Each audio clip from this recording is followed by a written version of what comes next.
Hi everyone, welcome. I'm down here in my wormery, preparing to do something, but what am I preparing to do? I would think that some of you who are regulars here on my channel might already know what's to come when you see a piece of perforated cardboard, or perhaps even two of them, on the ready. Yep, we're going to be migrating worms, or at least we're going to be getting into the start of the migration of some worms, and it's the worms that live here in these oldest of my systems, the original red wiggler worms, and they're now 40 weeks of age, 280 days in service. And past few check-ins, we've been really kind of watching the system get nicer and nicer, and I think the day's come to finally transition them to migration. So I'm going to get a glove on, get these systems up on the bench, and we're going to get to work.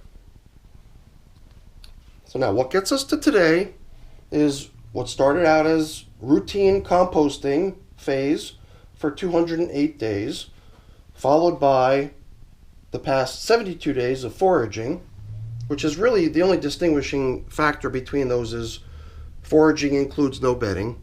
So we really want them working down the bedding that's in there as leftovers, food scraps that are leftovers, and that foraging is a fed foraging is what I refer to it as.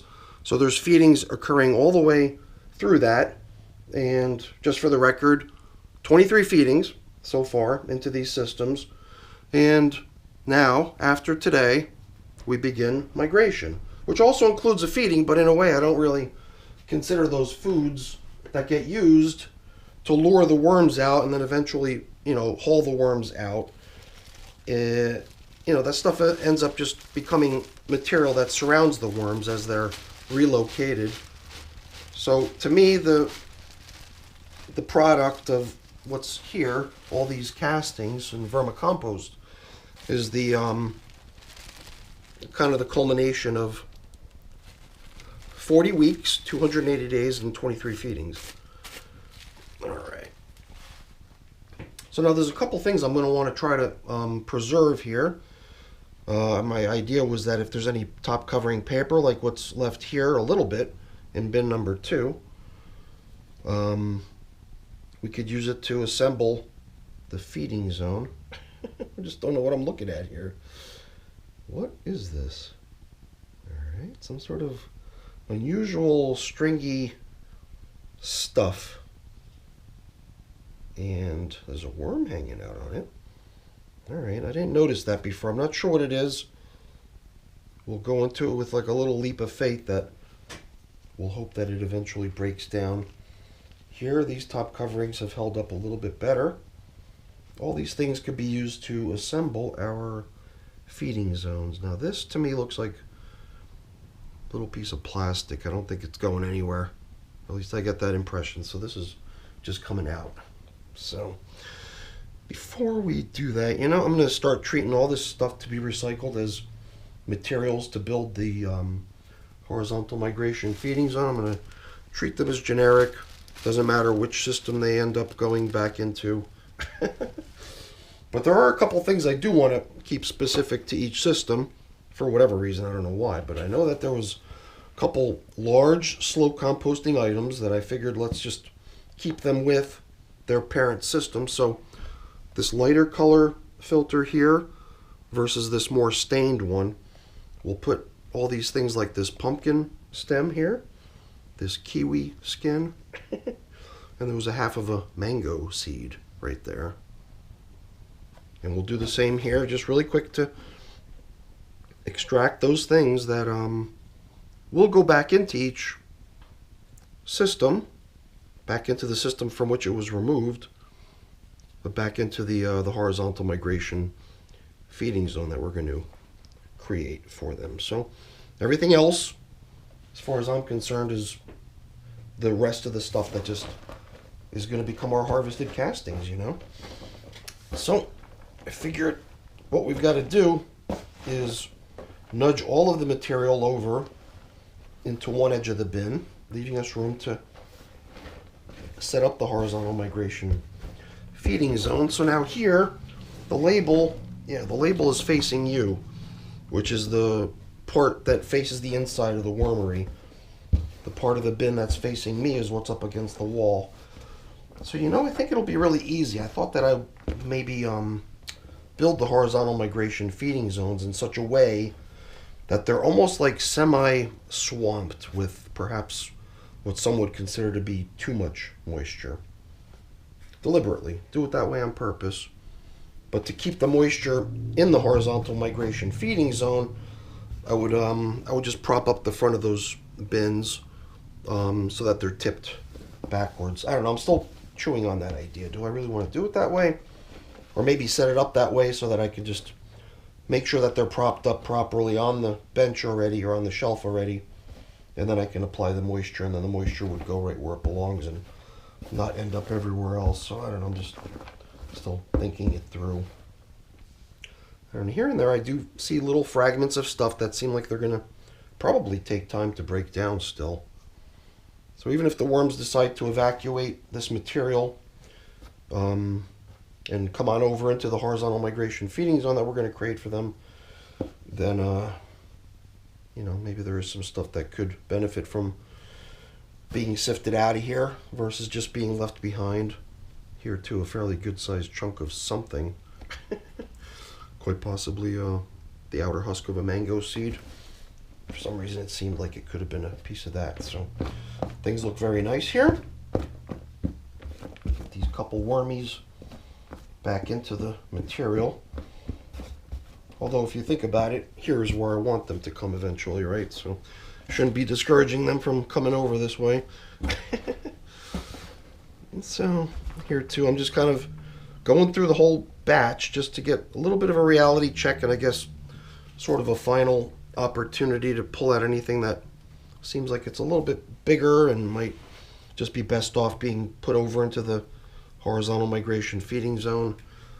Here too, you know, maybe I should just factor in a screening of this material at some point in the future, because I think there is going to be just fragments of stuff throughout it, which I could pick out individually now, or, you know, once the worms have abandoned the material and get hauled out, I could just run all this stuff through the screen and pick out anything that doesn't belong, and do so without, you know, putting a bunch of poor wormies through a traumatic screening experience. Imagine if I wanted to pick all that big stuff out today and, you know, I ran all this stuff through a screen with the worms in it. They would not be happy. All right. So there's not a whole lot to this. There was just the extra variable there of me wanting to pick out those old objects so that they're not just mixed in with the castings.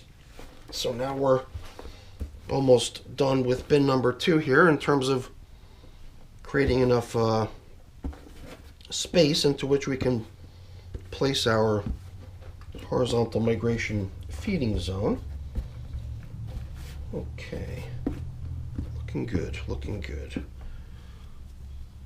So now, oops, here's the little partitions, but you know, I don't intend to make a horizontal migration feeding zone this big. I don't think it's necessary. I think it could be, oops, sorry. I think it could be smaller. So I'll roughly position them right there. Let's get the other one roughly into the same spot. These are a nice snug fit.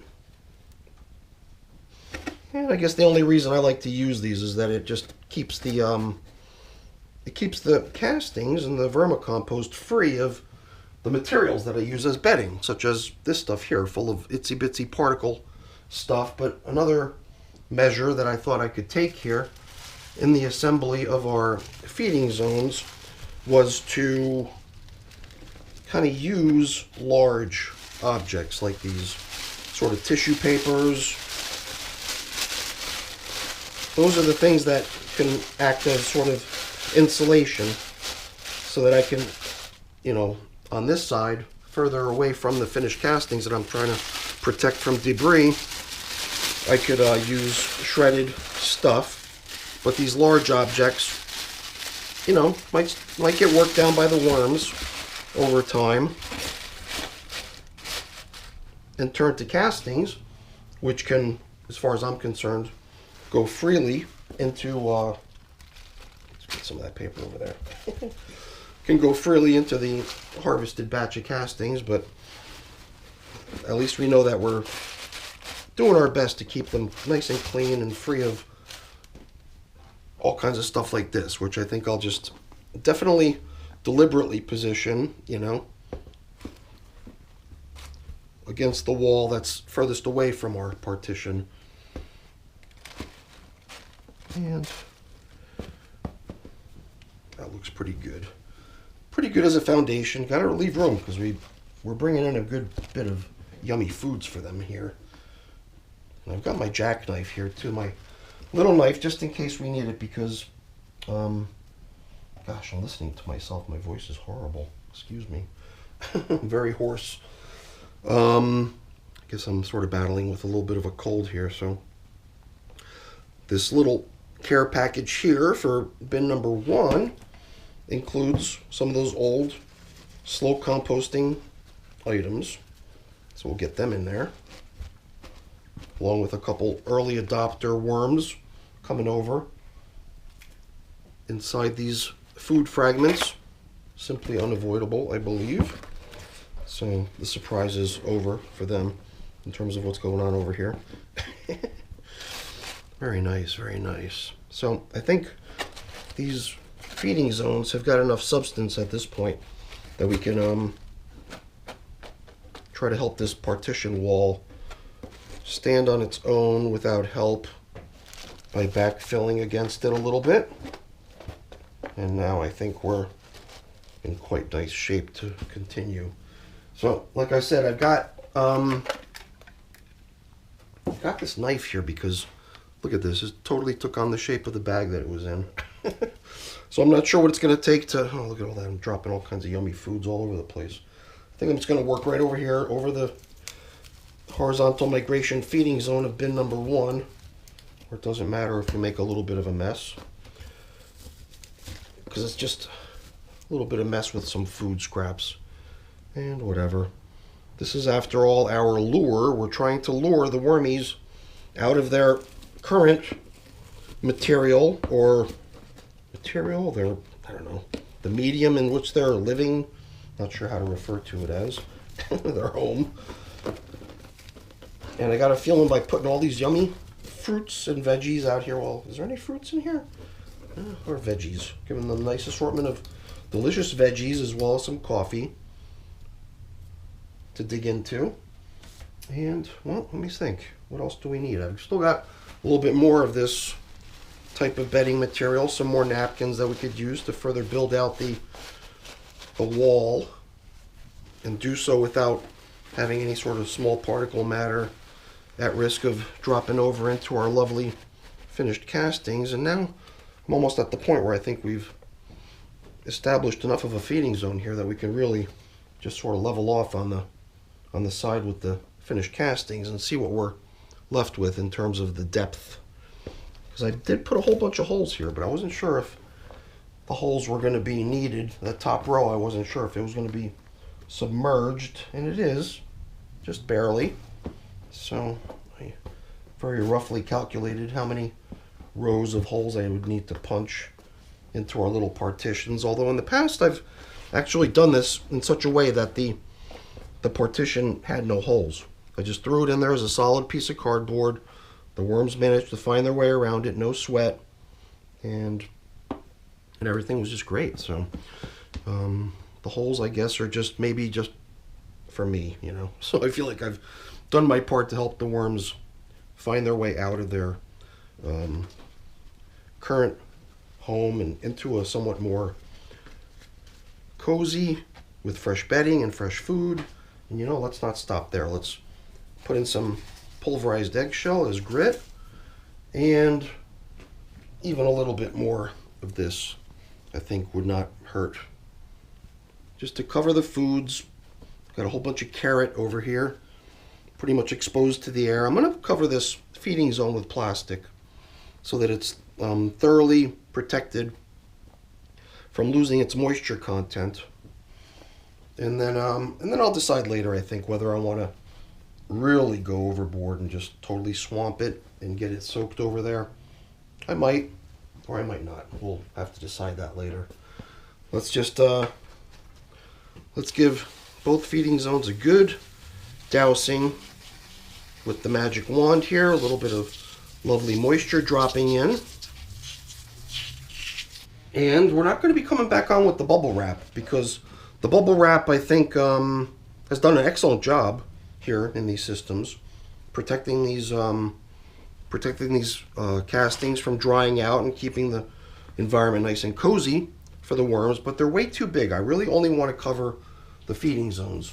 So we'll be retiring the bubble wrap, but I will check them over, because I do believe I thought I saw a worm or two hanging out on the bubble wrap, but we'll make sure that there's nobody left behind and stranded, and reunite them with the rest of the gang. But that's something I think I could do off camera. Don't need to keep you around for that. That's just sort of part of the little loose ends, little tidying up and other things that need to be taken care of, because for the most part we're done here. Now our original red wigglers are in the process of migrating out of their castings into a collection area so they can get hauled out, and then we could harvest this material and call it a day. So that's it for the video, everyone. Hopefully you enjoyed it. If you did, as always, please don't forget to leave me a quick thumbs up before you go. That's always really appreciated. And if you haven't done so already, please also consider subscribing to the channel. That's very much appreciated as well. All right, everyone, have a great day. Thanks for watching. Bye now.